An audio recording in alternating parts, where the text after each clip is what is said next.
A polémica sobre a eólica marina en Galicia segue ser un tema de debate entre o sector pesqueiro e as autoridades.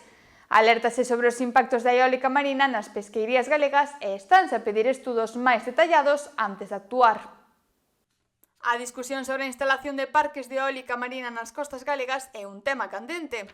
Nos últimos días, o patrón maior de Ribeira fixo declaracións moi claras sobre os posibles efectos da eólica marina nas pesqueirías e a súa relación coa actividade pesqueira en Galicia. Bueno, pues como todos sabemos, se levamos cuantos anos con este tema, nos pertenecemos á plataforma de Burela, onde estamos todas as agrupacións de pesca de todo Galicia, non solamente Galicia, non tamén está Canarias, está Asturias, está o País Vasco, están varios, non? Entón, bueno, nos vimos reclamando, vimos dicindo que primeiro teñen que facer uns estudios antes de facer meter a eólica marina, non? Estamos reclamando que sí, xa temos nós datos que se sabe que vai a afectar á pesquería, principalmente aos pelágicos, e nós estamos dicindo que antes de montar eso, que hai que ter uns estudios certos e reales para que se poda montar eso, non? Sabemos que se monta antes sin ter estudios e pou fai daño, pois non hai marcha atrás. O patrón maior subliña a importancia de que os estudos que se realicen sexan detallados e completos para evitar consecuencias negativas para a pesca, que é fundamental para a economía de moitas zonas de Galicia. Estamos nun grupo de traballo co Ministerio en Madrid, onde estamos mirando e evaluando, onde reclamamos que estuvera o IEO tamén, para que mirara como estaban as pesquerías e o que lle podía afectar aos alevíns, que é fundamental, que estas ondas magnéticas pois sí lle están afectando como está pasando en outras zonas. Hai países agora como a Francia, como a Estados Unidos, como a Portugal, que se nos están dicindo que lle afectou á pesquería, que aí non hai peixe ningún.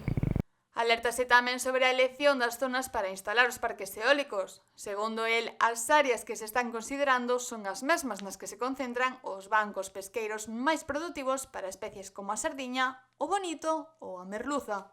Aí non hai nada que proteger, aí saliron os POEN, onde son as zonas altas, as zonas máis altas onde se podía meter, onde son máis productivas para eles, e máis ou menos coinciden que as zonas máis productivas que temos nós para a pesca, non?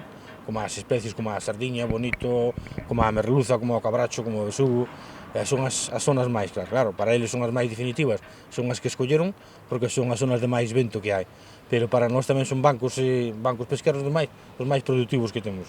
A proposta é clara. Se as zonas elixidas non son adecuadas para a pesca, que se busquen alternativas máis afastadas. Segundo o responsable pesqueiro, existen proxectos que se están a barallar para utilizar zonas como a selva ou Praia Nova, que son fundamentais para a pesca de especies como a merluza. Sempre vimos reclamando que había que ter moito contacto co sector, que había que se non se podían poñer aí, que se puxeran moito máis para fora.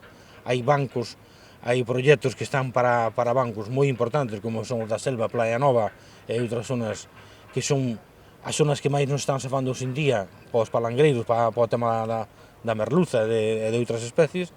En cambio non se fixo caso, non? Marcaron esas zonas de POEN. É certo que ainda queda moito camiño por recorrer, pero bueno, aquí a xente está intentando agilizar as cousas ao que lle convén a eles. A pesar das negociacións co Ministerio e as mobilizacións do sector pesqueiro, a situación segue sendo tensa.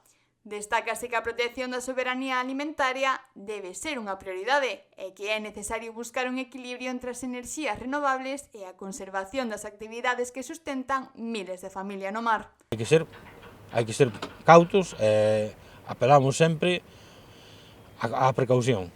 Hai que mirar ben as cousas, facer os estudios que hai que facer e despois, se se pode, e non interrompe as actividades pesqueiras, como así se está reflejado en Europa no acordo de París, que primeiro hai que respetar e hai que proteger a soberanía alimentaria. E nós o que nos dedicamos é alimentar a población. A polémica sobre a eólica marina en Galicia continúa aberta e as conversas entre o sector pesqueiro e as autoridades seguen en marcha. Mentres tanto, a pesca galega continúa a ser un pilar fundamental na economía e no sustento das comunidades costeiras.